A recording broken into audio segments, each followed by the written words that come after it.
याद करे छी है और देख लगे ना सब गोटे के हो छठी माई के दुवरिया बड़ सुहावन लागला छठ माई के दुवरिया बड़ सुहावन लागला हे सुहावन लागला मन पावन लागला हे सुहावन लागला मन पावन लागला और अपने से मिथिला के छी नहीं भोजपुरी श्रोता मैथिली श्रोता छी सब गोटे कने दोनों हाथ उठा के सब गोटे कहे छठी मैया की जय हो सब गोटे जते गोटा आइता छी बैसल छी जे सब ठाड़ छी अजिनकर माता रानी के हाथ से दोनों सलामत हुआ दोनों हाथ वो कने सच्चा दिल से दोनों हाथ उठा लिया माता रानी के नाम पर छठी मैया के नाम पर दोनों हाथ उठा लिए सच्चा दिल से कहो छठी मैया की जय हो ओ सच्चे दरबार की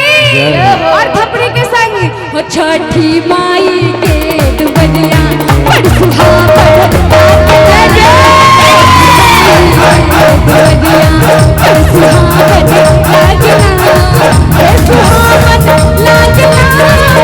सुहावन लागला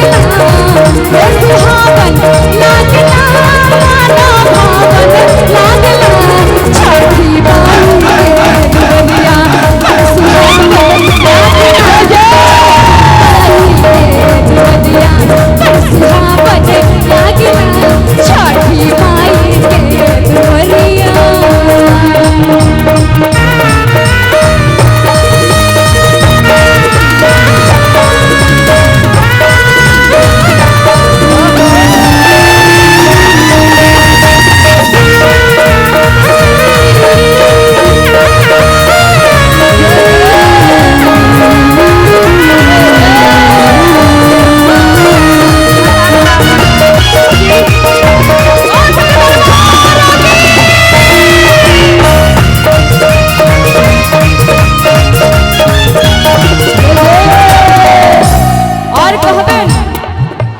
माई मंदिरिया देख के आही सन मन मोरा घरे होना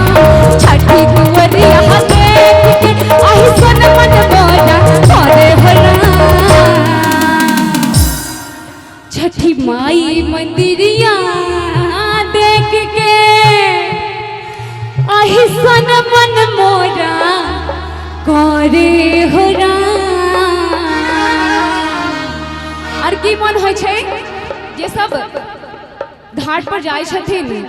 तखनी मन से एक आवाज आबैत अछि और की रहि जेतो हम एही दुवरिया रहि जेतो हम एही नगर कई तो ना आपन भजे हम एही नगर कई तो ना आपन भजे हो राम रहि जैती हम एही नगर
शंकर जी डमरू बजावे ले नारद बाबा के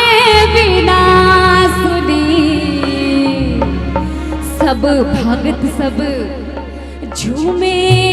ले गावे ले माई मंदिरिया देख के अहिसन मन मोरा करे हो और प्यार से बिल्कुल अपने सब गोटे रह जैतो हम यही नगरिया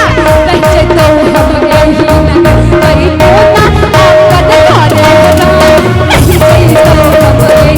नगरी तो ना आपन घरे ना रह जैतो हम यही नगरिया